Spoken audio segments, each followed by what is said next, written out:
Bonjour, bonjour, hola, hola, hello. Bienvenidos a este podcast Yo, Viajes y Migración. Hoy estamos con una invitada súper especial personalmente y también porque hemos compartido una experiencia migratoria muy parecida. Pero antes que nada, quiero darle la bienvenida a Sandra Vilena. Hola Sandra, ¿cómo estás? Hola Joana, ¿cómo estás?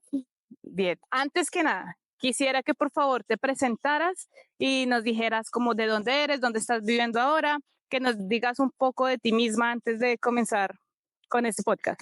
Ok, bueno, mi nombre es Milena. Actualmente estoy viviendo en Rennes, en Francia. Tengo 32 años en 2 días. Cumplo los 32. Me gusta mucho el básquet, me gusta mucho la literatura. Y por tu acento colombiana. Colombiana, bogotana. Viví unos 4 años en la costa, pero Bogotá. Bueno, Sandra, colombiana, estuviste en la costa colombiana, pero bueno, ¿qué te llevó a Francia? ¿Por qué Francia? ¿Por qué Rennes? ¿Cómo fue este proceso para escoger este país? ¿Por qué no otro lugar? Yo comencé a estudiar literatura a los 16 años y ahí fue básicamente mi entrada como al mundo literario francés. Estudié literatura en la Universidad Nacional en Bogotá y la mayoría de mis profesores de una línea muy francesa, de por sí literatura universal era básicamente literatura francesa. Uno de mis profesores que más me marcó, que se llama Iván Padilla, él había estudiado en Francia, entonces toda la parte de literatura universal era básicamente literatura francesa. Luego vi unos cursos también con un profesor que se llama Víctor Viviescas. Él había hecho un doctorado, si no estoy mal, en París 8, en dramaturgia. Entonces también había sido como otra fuente que alimentó toda la pasión por la literatura francesa, y creo que mi formación como mujer, como persona, básicamente mi formación personal, tanto intelectual como profesional, como personal, fue nutrida de la literatura francesa. Entonces, yo creo que por ahí, digamos, 17, 18 años, estaba leyendo literatura francesa todo el tiempo, Simone de Beauvoir especialmente, Sartre, un poco Camus. Bueno, digamos que todos los grandes clásicos llegaron como a mi vida en ese momento, y yo dije, quiero estudiar francés, quiero estudiar francés, no tanto, ¿sabes? Al principio fue más literatura francesa. Quiero estudiar literatura francesa, quiero estudiar literatura francesa en Francia en algún momento. Yo creo que eso se comenzó a gestar ahí más o menos a los 18 años, pero después por las X o Y razones como que siempre había sido el sueño, el sueño, el sueño, pero está ahí, está ahí, está ahí, hasta que llegó un momento en que lo pude realizar.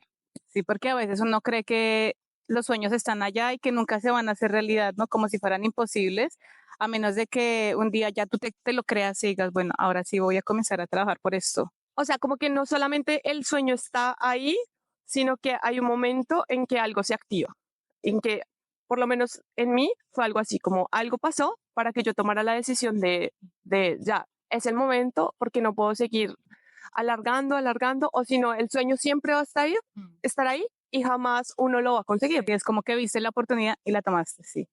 Me llama mucho la atención cuando hablas de que viste literatura universal y se centraban mucho acaso luego en literatura europea, porque cuando tú dices literatura universal yo me habría imaginado como que se diversifica el mundo, al universo, ¿no? De pronto si viste también o te llamó de alguna forma también la atención literatura de autores asiáticos, África, ¿es famosa, es conocida, se estudia?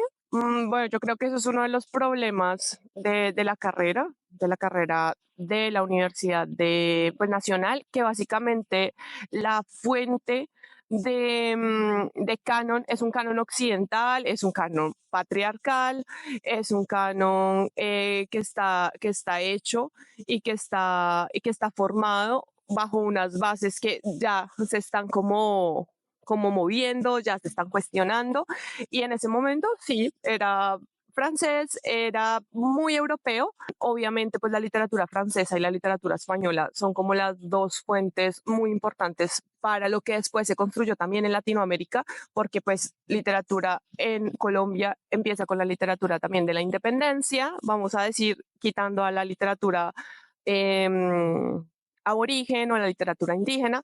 Entonces, son dos fuentes que de alguna manera se estudian porque eso es lo que nutre en el momento en que Colombia se independiza y dice, ok, vamos a ser un país libre, pero es un país libre que está marcado por una tradición española, luego por una tradición francesa también como para separarse un poco de los españoles. A ver si me pongo muy técnica en literatura, puede pasar, pero la parte, digamos, de literatura en Colombia sí se marca por estas dos culturas europeas. África, creo que tengo una deuda grandísima con África y con Asia. Sí, básicamente no sé mucho de esas dos literaturas. En la universidad hay unas obligatorias, que es la literatura universal, que es muy europea. Hay la literatura latinoamericana, colombianas, obligatorias. Está la literatura griega y de resto tú tienes opcionales. Entonces, si uno está como con la suerte de que llega un profesor de literatura africana y abre un curso de literatura africana, ok, la puedo tomar, pero realmente no está dentro del corpus obligatorio. No, y en general, obviamente, pues tú ya lo viste a un nivel académico más alto, pero yo me acuerdo que en el colegio, por ejemplo, la perspectiva que uno tenía de cualquier cosa, de literatura, historia, geografía, todo era muy eurocentrista. La verdad es que no es que haya cabida a experimentar otras regiones y ni siquiera culpo a los mismos profesores, porque todos crecimos así, todos nos enseñaron las mismas cosas, entonces uno transmite el conocimiento que le da. Y bueno, yo espero que solo con esto de la globalización, pues todo esté cambiando y aunque sea los sistemas académicos también estén cambiando para las nuevas generaciones. Yo creo que ahí estás tocando un punto importante. Fui profesora durante 10 años, más o menos. Trabajé en colegios privados en Colombia y sí, hay muchas cosas que cuando uno llega como profesor, yo no estudié licenciatura como tal, licenciatura en lengua castellana, yo estudié literatura, bueno, no se llama literatura, se llama estudios literarios. Mi título de la universidad profesional en estudios literarios. Y cuando llegué a los colegios a dar clase, uno se encuentra que, por ejemplo, la literatura en décimo es literatura española. Realmente el ministerio dice que es literatura universal, pero en décimo tú encuentras todos los libros de texto, es literatura española.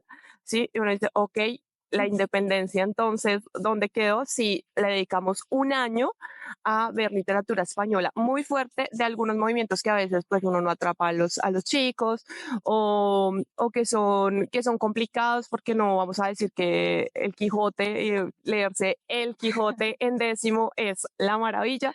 De pronto algunos fragmentos, de pronto uno puede jugar como con algunas cosas, pero sí hay cosas que resultan ser muy pesadas. Hay colegios que se pueden permitir más la libertad de jugar con esos programas de estudios dados por el ministerio porque realmente son muy amplios, pero el otro problema son los libros de texto que también vienen súper encasillados en que no, debe ser literatura española, el Quijote, la Celestina, bueno, determinadas cosas que no resultan ser tan atrayentes, pero hay otros colegios que están haciendo cosas impresionantes y sí creo que hay una nueva generación como de profes que quiere en literatura hacer cosas que por un lado interesen, pero que por otro lado también guarden como vamos a decir eso, como el nivel de literatura, pues no vamos a leer Crepúsculo o Harry Potter en el colegio. En el colegio, solo para descansar. Bueno, Sandra, entonces me dices que fuiste profe, trabajaste, estudiaste literatura, que te apasiona y pasó algo en tu vida y dijiste, bueno, es momento de irme para Francia. ¿Podrías describirnos, por favor, cómo fue ese proceso? ¿Cómo comenzaste? ¿Cómo te enteraste qué universidad escoger? ¿Cómo fue todo el proceso? ¿Cómo uno se entera de las cosas? Bueno, antes de hablar de las cosas técnicas, quisiera hablar como de ese clic que se hizo realmente como para tomar la decisión. Me llaman del colegio de la Fundación Educativa de Montelíbano. Y eso para mí es un antes y un después en mi vida porque es la primera vez que me voy de Bogotá, que dejo el básquet. Estaba ya haciendo la maestría en literatura, estaba con la tesis encima y necesitaba también como esa distancia, alejarme un poco del básquet porque competía a nivel semiprofesional en Bogotá. Entonces me alejo un poco del básquet, me alejo un poco de Bogotá, digo, voy a concentrarme en mi tesis, voy a mirar cómo es la experiencia de vivir en la costa, alejarme un poco también como de mi familia. Me voy con Héctor, que en ese momento pues era mi pareja, y empezamos a vivir en Montelíbano, viviendo una experiencia que para mí marca mucho porque es un colegio privado con muchos privilegios en una zona que no es tan privilegiada y que tiene muchas problemáticas sociales, culturales, de violencia también.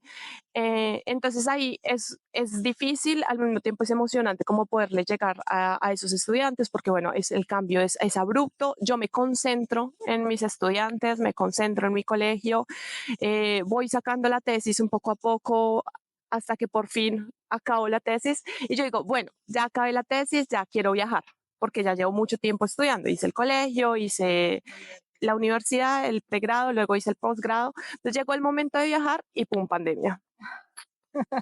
Entonces para mí es como un baldado de agua fría porque realmente el momento en que quería salir, yo nunca había salido del país, siempre había estado como con los libros, o sea, como que sí creo que las personas que leen tienen una mente mucho más abierta, o las personas que viajan, pero mi mente abierta era por los libros, nunca por la vivencia del viaje. Y me acuerdo que yo siempre en todas las clases que podía meter literatura francesa, estaba ahí Simón de Beauvoir, estaba ahí, además de mis clásicos también como colombianos en mi corazón. Y hay un momento en que una chica del colegio me dice como, profe, usted nos habla tanto de Francia, usted nos habla tanto del mundo, ¿y qué? ¿Cuándo? Y para mí esa pregunta que la hace no con el ánimo de cuestionar, no con el ánimo de ofender, sino realmente como que me interesa, profe, porque usted no ha hecho eso. Y yo me quedo con esa pregunta en mi cabeza. Obviamente ya había pasado la pandemia, estábamos encerrados. Sí, sí creo que estar encerrado en un pueblo de tierra caliente a 35, 40 grados es complicado. Yo sí tenía muchos ideales en que la educación va a cambiar, la humanidad va a cambiar después de la pandemia y pues resulta que no, que no hemos cambiado mucho, que la educación no ha cambiado mucho, que no somos más humanos después de la pandemia y salgo del colegio y me enfrento con un sistema educativo en el que era más importante mirar si el tapabocas estaba bien puesto que realmente pues lo que habíamos aprendido de la pandemia o los conocimientos que también teníamos por aportar. Y para mí eso es anímicamente es muy, muy fuerte y creo que ya llega el momento como decir, no, esto tiene que cambiar, esto tengo que hacer el salto porque o si no me voy a secar acá, ¿sí? Y tengo, bueno, en ese momento tenía 30 y, no, 29 años. Me voy a secar acá porque esto se está llevando como mi vida, no sé si es la pandemia, no sé si es el colegio, no sé si es el sistema educativo en Colombia, pero siento que sí, que mi sueño de verdad, ¿para cuándo? Y también se dio con que había una profe, la jefe de área, se pensionó y ella me dijo súper bonita como, ay Milena, yo creo que tú vas a ser la siguiente jefe de área. Y eso, Es como, tú eres la siguiente, vas a quedarte acá los próximos 50 años de tu vida. Qué bien. y eso para mí fue, o sea, por un lado, muy bonito porque es como estoy haciendo bien mi trabajo, me ven como una persona líder, competente, que puede llegar a tener un cargo de estos, pero por otro lado, como no, yo no me quiero quedar en Montelíbano los siguientes 40 años de mi vida y terminar acá y pensionarme como esta jefe que quiero y que admiro mucho. Perdóname, que tampoco se juzga, ¿no? Porque digamos que la perspectiva de una persona que sea, no sé, 30 años mayor que nosotros, pues digamos que su perspectiva hace 30 años era como tener un trabajo estable, estar ahí, estabilidad y no moverse. Yo creo que para ti el verdadero challenge que tuviste fue que inclusive tus alumnos te preguntaban, bueno, ¿para cuándo el viaje? Porque las nuevas generaciones ven el mundo muy pequeño. Las nuevas generaciones ven súper fácil ir a la China, a Japón y, o sea, lo ven tan fácil. Entonces creo que nuestra generación, los que tenemos 30 años, estamos en la mitad. Estamos entre, sí, quiero establecerme, quiero tener un trabajo estable, pero también quiero experimentar y tampoco veo el mundo tan grande como lo veían nuestros papás de pronto, ¿no? Sí somos de una generación en que han cambiado muchas cosas, una generación de transición, pero por otro lado, pues qué tipo de generación también podemos decir que en Colombia se está formando ahora, porque yo sí creo que muchos de los estudiantes que yo tuve, su sueño era llegar a la empresa ferroniquelera para tener una estabilidad y que eso les diera la plata para tener su familia y para el fin de semana salir a tomar. Y ya, con eso Sí. está bien. ¿Sí? Entonces, ¿para qué la literatura? ¿Para qué Gabriel García Márquez en medio de todo eso? Si lo que quieren llegar a hacer es como ingenieros y meterse Ok. en la empresa para seguir con esa estabilidad. Bueno, entonces me estabas diciendo que con eso, con ese trabajo hiciste la conexión con Francia y entonces, ¿qué pasó? Como bueno, estaba como en medio también de esas preguntas, de un proceso muy difícil, a mí me diagnosticaron también depresión, creo que producto de la pandemia, de la cantidad de trabajo, el estrés que vivimos los profesores en la pandemia fue muy pesado y llega también una persona a mi vida y básicamente ella también me empieza a decir, bueno, pero ¿para cuándo Francia? ¿Pero para cuándo Francia? O sea, si es, ella me pregunta y llega un momento que dice como que hago el clic y como no puedo seguir haciendo lo que vengo haciendo porque realmente estoy entregando muchas cosas. Yo me entregué mucho a los colegios donde di clase y realmente mi proyecto, ¿para cuándo? Sí. ¿Sí? Además que yo le daba clase también a los de 11 y es un momento en el que ojalá todos sus sueños se cumplan y entonces uno ahí como que me sentí un poco hipócrita también, como que dándoles, tienen que trabajar por los sueños, tienen que hacer las cosas realidad, tienen que ser disciplinados, tienen que ir, ¿sí? Que intentarlo, como que agarrarlo realmente y la cosa volverla sólida, Sí. concreta. No, simplemente es mi sueño, y yo quiero tener mucha plata, pero bueno, y cómo? Sí. Entonces, es un momento muy de quiebre, de ruptura.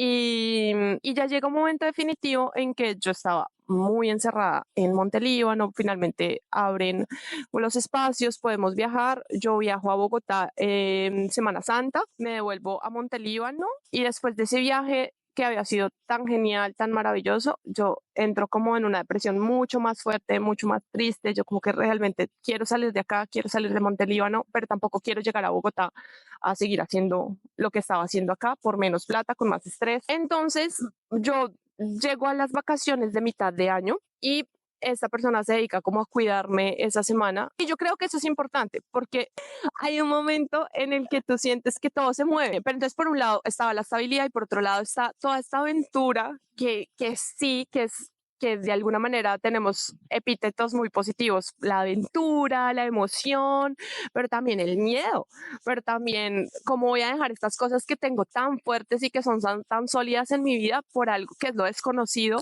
y por algo que no todo el mundo está dispuesto también a soltar. ¿Sí? Incluso frente a mis papás es como, ¿cómo se va a ir para Francia sin saber, sin saber el francés, sin saber qué va a pasar allá? Entonces, Esa es una pregunta que a mí también me hicieron, de hecho, como, pero ¿para qué te vas para Francia? Todos los franceses y yo no. ¿Conoces algo de Francia? Y yo no. No, pero me voy. Porque lo que tú dices, creo que es verdad, es muy importante mencionar esto porque cuando uno toma una decisión de emigrar, no es como que, ah, sí, me voy a migrar el otro año, no. Es porque sí o sí, o de las experiencias que hemos hablado en este podcast, siempre hay un momento de quiebre. Hay o un catalizador o algo pasa que te hace tomar la decisión. Un sueño que lleva 10 años y de repente pasa. Entonces creo que todo este conjunto de cosas que se acumulan y se alinean para decir, ok, me voy. y yo digo, bueno, me voy a quedar entonces en Colombia y me voy para Francia. Yo me voy para Francia porque yo no me voy a quedar acá como profesora. Voy a empezar a estudiar francés y es ella la que me dice, hay una universidad en Rennes porque yo tengo una amiga colombiana que ella empezó allá en Rennes. Yo simplemente no miro más universidades, soy ahí no hago ningún trabajo de investigación, yo miro la Universidad de Rennes, miro el campus por lo que aparece en la página, miro la oportunidad del CIREF, que es el Centro Internacional de Estudios Francófonos para Extranjeros, creo que más o menos algo así dice. Es como un instituto para estudiar francés, básicamente. Sí, pero es dentro de la universidad. Es un diploma universitario que está certificado por la Universidad de Rennes 2 y pues por todo el Ministerio de Educación francés. Y finalmente digo como, bueno, es esa, está a 2 horas de París. Mi sueño era conocer París pues por la literatura y demás, pero yo sabía que no quería vivir en París, que es caro, que es caótico. Entonces digo, Rennes es una buena opción. Y empiezo a estudiar francés en la Alianza Francesa en un curso súper intensivo de 4 horas diarias. Me dedico a mi básquet, a volver al básquet en Bogotá y empiezo a hacer todo el proceso que realmente es un proceso sencillo si uno tiene el dinero, creo yo, en ese momento. Sí, en ese momento a mí me pareció un proceso sencillo porque realmente el proceso es, tú te inscribes a la universidad, te piden tu diploma de colegio. Sí, yo tenía mi diploma de pregrado, mi diploma de máster, eso no lo piden realmente para estudiar francés en las universidades de Francia, porque ya después me entero que hay muchos centros de estudio de francés para extranjeros en Francia. Simplemente te piden tu título universitario y que tú tengas la solvencia económica para presentarle a Campus France esos papeles. Campus France entonces es el organismo que se encarga de recibir tu documentación, de mirar si todo está bien, si todo se cumple, si te falta algo, decirte, ok, te falta algo, y te la presentarle a la embajada. El hecho de que Campus France te apruebe no significa que la embajada te va a aprobar. Realmente a mi Campus France me ayudó tal vez en las charlas, tiene charlas todo el tiempo para decir estos son los papeles, pero pues más allá de revisar la documentación y decirte, sí, creo que toca pagar, no me acuerdo, tal vez unos 200.000 pesos tal vez, en ese momento no sé cómo, no, por Campus France, creo que Campus France se paga. No sé, Yo no recuerdo que uno pagara Campus France, recuerdo que uno paga un fee por el proceso de la visa cuando va y entrega los papeles, como de ese monto más o menos, pero digamos, en mi opinión personal, creo que, en mi opinión, sí creo que Campus France por lo menos sí acompañó mucho lo que fue el momento de la pandemia. Yo saqué mi visa de estudiante durante la pandemia, inclusive mientras la embajada francesa estaba cerrada y el aeropuerto estaba cerrado, entonces eran unos tiempos como muy caóticos donde los procesos estándares no eran aplicables. okay. Entonces ellos sacaban muchos live diarios, muchos chats, o sea, había mucha interacción con Campus France y la verdad fue un acompañamiento en lo que le decían a uno, sí, esos son los documentos, o sea, le detallaban a uno mucho porque el proceso era muy atípico, o sea, todo era tan diferente a cómo se venía haciendo, pero sí, claramente Campus France es un muy buen acompañamiento, pero sí no garantiza que eso te va a pasar a hacer aprobar la visa. Sí, en ese momento mi Campus France creo que me sirve eso para informarme. Sí, hay una charla sobre estudios de francés o sobre estudios en licencia o máster que incluso son obligatorios. Sí, porque pues Ana, es real, uno para estos procesos tiene que informarse y tiene que leer y tiene que a veces traducir cosas de las páginas, porque sí hay muchas cosas que de pronto se le están olvidando a uno y que es un documento importante. Por ejemplo, en Campus France le dicen a uno, hay una carta de motivación que es importante cuando tú te vas a presentar para cualquier organismo educativo en Francia. Y ahora que estoy en Francia, uno entiende, sí, la carta de motivación es súper importante, sí, para presentarte para un trabajo, para presentarte para una plaza educativa. Entonces ellos dicen como, bueno, lo de la carta de motivación y lo de la solvencia económica, que básicamente estoy segura que en este momento son 615 euros mensuales. Entonces, si uno se va a presentar por 6 meses, pues 615 por 6 y pasarlo a pesos colombianos. O 615 por 12, si es el año, y pasarlo a pesos colombianos. Y eso es lo que uno tiene que tener en la cuenta bancaria durante 3 meses, quieta esa plata. Que ellos vean que tú ahorraste ese dinero y lo acumulaste, no sacaste un préstamo ahí de la nada. Pero también creo que uno puede solventarse con ingresos de una tercera parte, ¿no? Como, digamos, si yo nunca he trabajado, tengo mis papás y ellos me pueden como patrocinar también. Uno puede mostrar los ingresos de los papás o de una tercera parte. Sí, pero entonces los ingresos, o sea, lo mismo, tienen que estar esos, en ese momento eran casi 50 millones de pesos, porque el euro estaba caro. Cuando yo viajé en el 2022, el euro estaba casi, llegó como hasta los 5.200. En este momento está a 4.500. Entonces, en ese momento era básicamente tener 50 millones de pesos quietos en la cuenta durante 3 meses. Así sea igual de tu garante, esa persona debe tener esa plata quieta.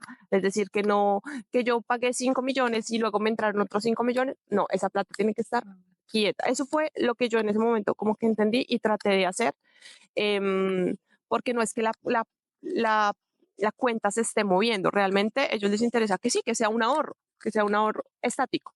inclusive tampoco tiene que ser tan líquido, o sea, no solo tiene que ser cuenta bancaria 100%. Yo recuerdo que yo también presenté un CDT porque yo tenía mis ahorros en un CDT. Ujú. Entonces es como que, miren, este CDT se vence tal día, ese día voy a retirar, o sea, es como que voy a tener la liquidez. Entonces tampoco es que, o sea, uno puede tener esa plata en diferentes fondos también, no necesariamente tiene que ser líquida 100% en la cuenta bancaria. Inclusive también llegué a escuchar de Campus France que no sé, si tú tenías un carro, podrías hasta mostrar el contrato de compraventa. Okay. Entonces, de alguna forma es sí sustentar el dinero a Campus France y hacerle saber que para el día del viaje vas a tener la plata. Sí, porque lo importante para ellos es mostrar que, que realmente tú tienes cómo solventar tu vida en Francia, ¿sí? Ahora, yo sí creo, y tal vez es mi opinión por mi proceso y por también lo que he visto, lo que he escuchado de otros migrantes, es que sí es muy bueno tener la plata a nivel personal. Bueno, yo ya tenía 30 años, ya había trabajado 10 años y eso también ayuda muchísimo porque en ese momento, así cuando yo llegué a Francia, mucha gente me preguntaba, pero ¿qué hiciste? ¿Qué hiciste? ¿Qué hiciste? Porque están negando demasiadas visas para venir a estudiar francés. Y en este momento sé, sí, por experiencias muy cercanas, que siguen negando visa a personas que vienen, bueno, sí que vienen a estudiar francés. Entonces, si realmente uno muestra como, ok, tengo esta plata es mía, porque ya se están dando cuenta también lo que hacemos muchas personas colombianas para llegar y es, ok, préstame entonces esa plata, yo la tengo esos 3 meses, hago todo mi proceso, llego, ya no tengo plata, ¿sí? Y estoy pasando entonces por muchas cosas en Francia y después devuelvo esa plata a otro colombiano y hace lo mismo y así es prácticamente como una cadena de muchos colombianos que realmente están llegando y no están teniendo la plata para sostenerse porque pues están sacando como préstamos o los préstamos son entre ellos. O sea, no sé si eso sea como una garantía, pero sí creo, es más una hipótesis de que en ese momento me ayudó mucho tener esa plata, tenerla quieta, no es un préstamo, no es una tarjeta de crédito, no son garantes, es una plata que yo he ahorrado, que además se demuestra con el hecho de que yo tengo 10 años de experiencia, además yo tenía mis cartas laborales, de cuánto ganaba en el colegio, tenía un contrato a término indefinido, yo igual presenté esa parte. Yo recuerdo que yo también presenté mi declaración de renta, como las últimas dos declaraciones de renta, como para que vean que uno sí ha tenido esos ingresos. Entre más soportes uno pueda mostrar, obviamente mucho, mucho mejor, pero lo que tú dices es cierto. Cuando yo me presenté para una maestría y lo que yo veía en las redes sociales de colombianos en Francia, de Campus France Colombia, era que sí, las visas de estudiante para los que se presentaban al CIRE para estudiar francés las negaban más que los de la maestría. No sé si es porque los de la maestría estamos gastando más plata o qué. Yo sí creo y bueno, yo ya llevo 2 años en el CIREF y uno encuentra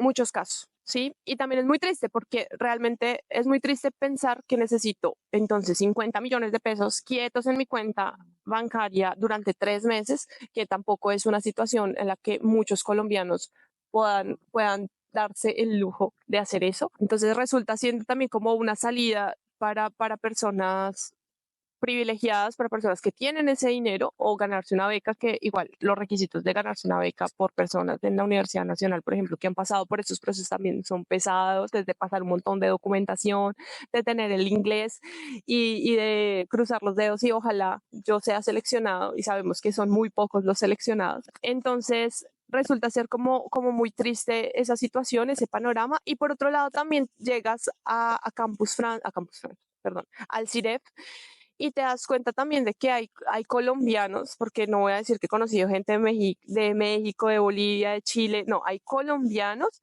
que realmente llegaron y están en Francia solamente por estar en Francia. ¿A qué me refiero con eso? No tienen un proyecto de vida ligado a, es que quiero estudiar francés para hacer una maestría en literatura francesa, que eso fue lo que yo presenté en mi carta de motivación. Yo quiero estudiar francés porque tengo un proyecto de investigación ligado a la tesis que yo ya había hecho en literatura, en mi máster de literatura en Colombia. Y voy a hacer otro máster en literatura francesa porque quiero hacer algo de literatura comparada. Y esa ha sido mi carta de motivación desde que me presenté a Campus France y al CIREF en el 2022 y ahora que vengo a hacer un proceso de selección para presentarme en, para un máster, para empezar ya el máster en Lettres et Humanité en la universidad. Y fue mi misma carta de motivación, solamente que más estructurada, más detallada, pero básicamente ese ha sido mi proyecto de vida. Y en el CIREF yo he encontrado personas de, no, mi proyecto es quedarme acá, no importa cómo, pero quedarme acá. Entonces también eso ya lo está viendo la embajada, que son personas que han llegado al CIREF, tú puedes hacer un nivel, repetirlo, no puedes repetir 2 veces el mismo nivel, pero tú puedes hacer un A1, volver a hacer el A1, un A2, volver a hacer el A2, un B1, volver a hacer el B1, ¿sí? Entonces puedes hacer 2 veces cada nivel, entonces un proceso, un aprendizaje que realmente sería, si tú haces desde A1 a C2, serían 3 años, lo convierten en 6 años y adicionalmente, no basta con eso, van, digamos, a presentarse a la licenciatura, se presentan a una licenciatura que no quieren, la empiezan a hacer, luego dicen que no, y la cambian, y pues es real que en Francia, ya cuando llegas allá, renovar es mucho más fácil, ¿sí? A pesar de que la prefectura se demore en los plazos y se demore en las citas, pero entonces yo tengo conocidos de personas que llevan 5, 6 años, 10 años en Francia como estudiantes, ¿sí? Que es un privilegio ser estudiante en Francia y que realmente están ahí renovando. No importa cómo van a renovar, pero lo importante es renovar para quedarse en Francia y para poder seguir trabajando. Y bueno, sí, lo digo de manera crítica porque sí están quitando de alguna manera la posibilidad y la oportunidad a personas que sí tienen un proyecto de vida muy, muy serio y que realmente es un proyecto de vida académico, porque tú vas a estudiar francés y tú vas a estudiar francés. No es un instituto para 2 horas diarias. Realmente es una carga horaria de más o menos 16, 20 horas, en las que hay mucha tarea, en las que realmente tienes que estudiar, tienes que leer, tienes que trabajar, tienes que escribir. El francés, a pesar de que estás inmersa en la lengua, es una lengua con muchas reglas y que si tú quieres una vida universitaria, que es realmente para lo que apunta el CIREF, de estudiar el francés ahí, no solamente para integrarte a la comunidad, sino para hacer una licencia o hacer un máster, pues te va a tomar tiempo, te va a tomar mucho esfuerzo. Y estoy completamente de acuerdo contigo porque particularmente la posición de ser estudiante en Francia te brinda todas las oportunidades para ser estudiante, no para estudiar y trabajar al tiempo. Yo sé que el dinero se necesita, pero digamos países como Francia dan beneficios como la CAF. La CAF es básicamente un beneficio financiero que te dan, que es como la mitad del arriendo que estés pagando. O sea, que estés pagando 300, ya te están ayudando con 150. Sí, es como muy bueno. Eso no lo dan todos los países. Digamos, países como Malta, que aún así te vengas de estudiante, no vas a tener ese beneficio.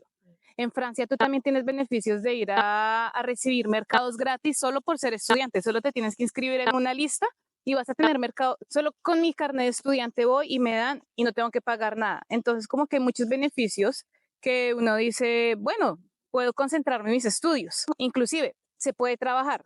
¿Cómo fue? ¿Tú has trabajado en Francia? Yo personalmente no pude, sobre todo porque era durante pandemia, entonces todo estaba cerrado, ¿no? Digamos que las oportunidades de trabajar eran muy, muy, muy, muy escasas. Entonces yo dije, bueno, no puedo trabajar, pues me enfoco en mis estudios y los pocos beneficios que pueda recibir los aprovecho y ya. Hay 2 cosas que yo quisiera ahora como tratar, ya que estamos hablando de eso, y es que hay también una fuerte, y sobre todo ahora, una fuerte crítica también a todos los procesos migratorios, porque todas estas ayudas que se dan, hay muchas personas que lo están sintiendo como están llegando los migrantes a aprovecharse de esas ayudas, ¿sí? No es gratuito que ahora para la Comisión Europea pues haya ganado o la extrema derecha o la derecha en la mayoría de los países. Y pues Francia es uno de ellos. Francia viene de unas elecciones también en el que la derecha estaba muy, muy fuerte, que no, bueno, finalmente no tienen la mayoría absoluta, pero tampoco la izquierda tuvo la mayoría absoluta. Entonces, sí hay una coyuntura política ahora muy importante en el que el tema de la migración es un tema álgido, es un tema clave. Sí, creo que la extrema derecha y la derecha ha convertido eso en su bandera. ¿sí? Como no más migrantes, y entonces las personas dicen, sí, es que la migración en este momento es un problema. Acá en Francia realmente yo tengo un trabajo de 20 horas y adicionalmente puedo hacer mis estudios que ya les dije que son más o menos como en el CIREF, como unas 20 horas de tal vez unas 16 horas de clase y el resto pues trabajo autónomo. Entonces realmente con 40 horas tú estás supliendo las dos y te queda vida para salir, para descansar, para jugar básquet, ¿sí? Para hacer otras cosas de la vida misma, para adaptarte a un país, porque el proceso de adaptación no es fácil. Sí, de hecho es otra cosa que te quería preguntar, ¿cómo fue el proceso de adaptación? Porque bueno, ya lograste llegar, el sueño cumplido, viste la Torre Eiffel, te devolviste, pero ¿cómo es el proceso de adaptación en un país como Francia? Porque pues personalmente el mío siento que fue un poco diferente en el sentido que fue durante el COVID, entonces no estuve muy expuesta a la cultura francesa, para ser honesta, pues, porque todos estábamos encerrados y básicamente en la universidad habían muchos estudiantes internacionales donde yo estudié el máster, que era una école de commerce, pero pues mucha gente, o sea, como que los pocos franceses que habían o estaban online o iban, tomaban sus clases y se iban para sus casas. Entonces, como que yo no tuve esa oportunidad y la gente que tuve en Francia fueron colombianos, más colombianos e hindúes. Entonces me llama mucho la atención cómo fue tu proceso de adaptación.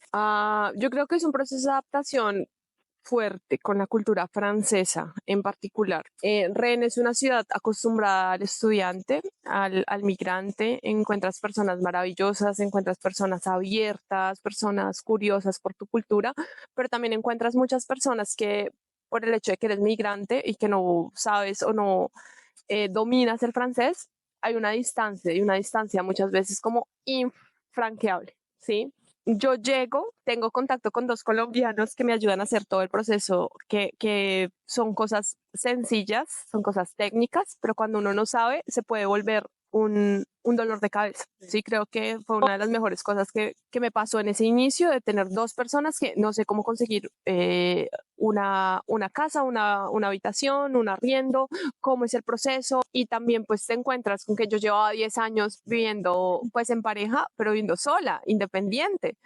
Y, ok, tengo que compartir baño, tengo que compartir ducha, tengo que compartir cocina, es complicado, pero creo que las partes, digamos que las cosas técnicas, es muy importante tener esa red de apoyo. Dos o tres colombianos que te ayuden a de verdad cómo son las cosas, cómo hacer, sacar una cuenta bancaria, la habitación, el arriendo, la SIM card, validar tu visa, porque tú tienes que llegar en Francia hacer un proceso de validación tu visa que es online, pero igual te toma tiempo sacar lo de la salud y pues postularte a la CAF, porque la CAF es una de las ayudas que realmente te brinda el gobierno para solventar un poco la parte económica del arriendo. Hay muchas cosas que a mí me sorprendieron cuando yo llegué. Una, por ejemplo, es que no se hacen cosas online. O sea, hay cosas que se hacen online, pero realmente hay otras cosas que tú tienes que poner en un formulario, en físico, depositarlo en un sobre y llevarlo al buzón y esperar en tu casa que te llegue. Esperar en tu buzón. A mí también me sorprendió eso, como que no, es que te llega al buzón de la casa físico y yo, pero ¿por qué no envían un correo? Es increíble, pero es todo Francia, en todo Francia y cada edificio tiene su buzón físico y cosas que en Colombia muy rara vez le llegan a uno cosas físicas. En Colombia le llega a uno el catálogo del éxito. Sí, pero realmente aquí no, tienes que estar pendiente de la respuesta de la CAF, de la respuesta de lo de la salud, de cualquier documento importante te va a llegar en un sobre a tu buzón. Por otro lado, otra cosa es la gente. Tú te encuentras con personas que te levantan la ceja, que te miran como, ¿qué? ¿Me que es que tú di? Y uno está, y yo ya venía con un A1, A2, perdón, A2.1, sí, empezando el A2, ya podía pronunciar algunas cosas, podía entender, pero obviamente pues la gente habla rápido, el ruido. Más los slangs, los verlan y todo lo que se puedan inventar en la lengua francesa.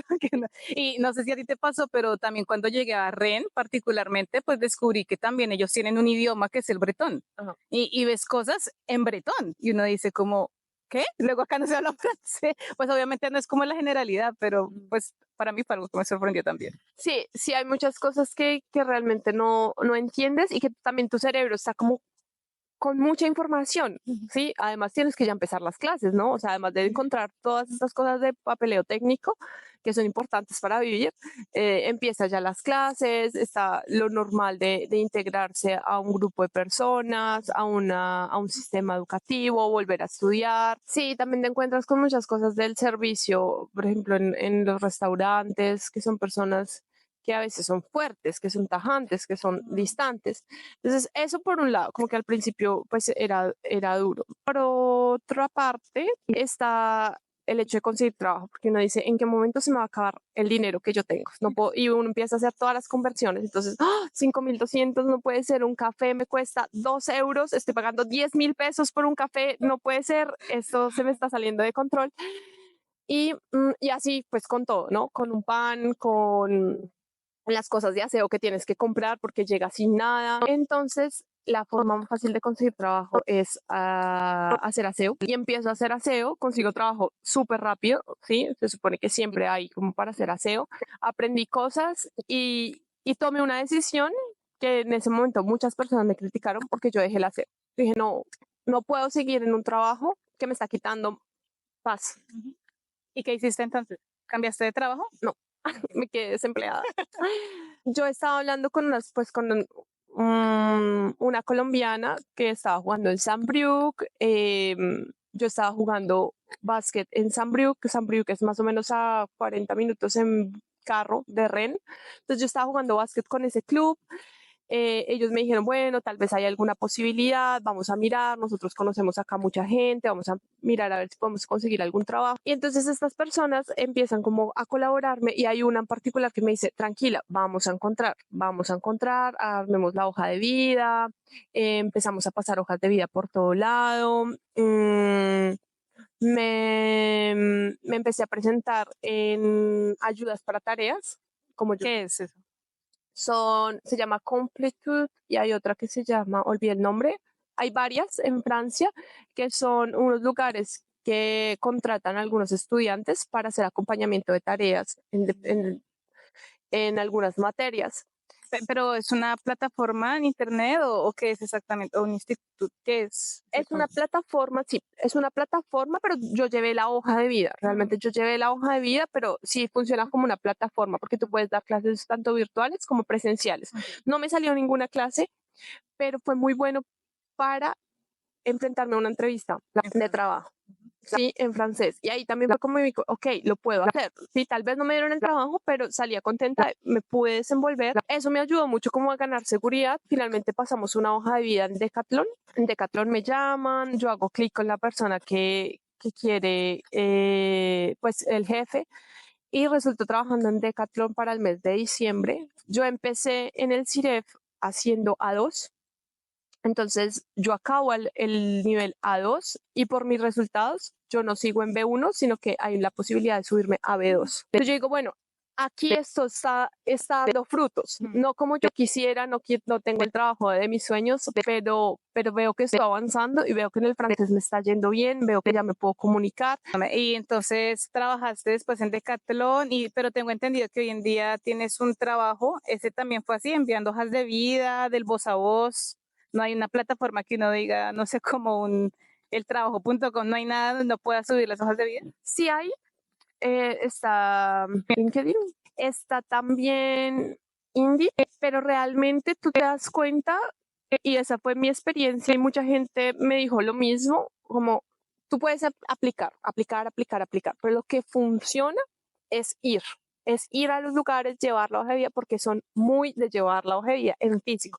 Tienes que llevar la hoja de vida que en Francia es una hoja de vida, realmente que sea una hoja, no es como en Colombia que nosotros tenemos hoja de vida con referencias familiares, referencias laborales, una pequeña descripción que a veces es grande, no, realmente es una hoja de vida, un currículum vitae de una hoja con tus datos relevantes, con tu experiencia muy corta, con las habilidades que tienes de cada una de las experiencias que tuviste y la carta de motivación. Empecé a pasar hojas de vida, personas que son muy groseras contigo, como es que usted no habla tan bien, como quiere trabajar en servicio al cliente. O yo la llamo y sostener, una cosa es sostener una conversación directamente. Yo creo que el nivel un nivel como prueba en el que tú te puedes dar cuenta si sabes o no sabes un idioma, sostener una llamada telefónica. Uy, sí, eso es muy cierto, porque por lo menos cuando estás frente a frente con alguien, puedes ver sus gestos, sus manos, que eso a veces te dice más que la misma palabra, pero por teléfono solo tienes lo que escuchas. No hay otra fuente que te permita saber o recibir el mensaje, entonces es lo que recibes, es un desafío completo. Y en Francia ellos te dejan mensaje de voz. No sé, en Colombia no estamos tan acostumbrados al mensaje de voz. En Francia te dejan el mensaje de voz o mensajes de texto. Me llamaron de una crepería. Los crepes en Rennes son muy importantes. Y bueno, entonces ya entiendo que estás a punto de acabar el CIREF o ya lo acabaste y bueno, y ahora vas a seguir tu proceso académico, me imagino.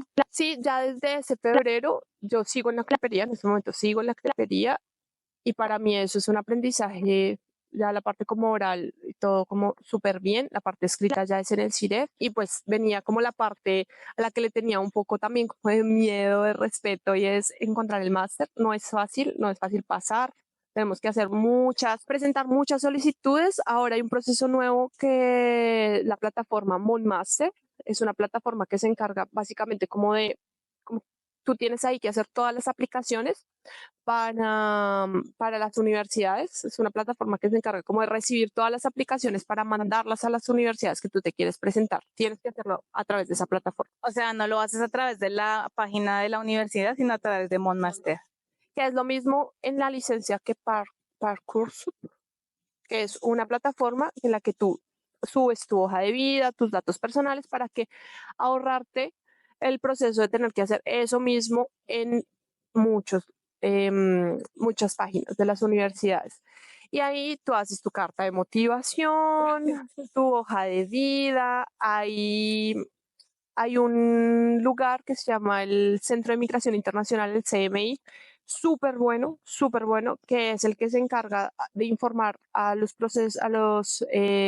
estudiantes migrantes en todos estos procesos de aplicación. Yo voy a una charla con ellos me orientan, son supremamente acogedores que necesitas, hacen una charla general, te hacen también asesorías personalizadas si necesitas para solucionar dudas. Ellos me solucionan dudas de, bueno, cómo hacer la carta de motivación, cuál es el mejor formato de la hoja de vida, no quiero cometer errores ortográficos, la revisan.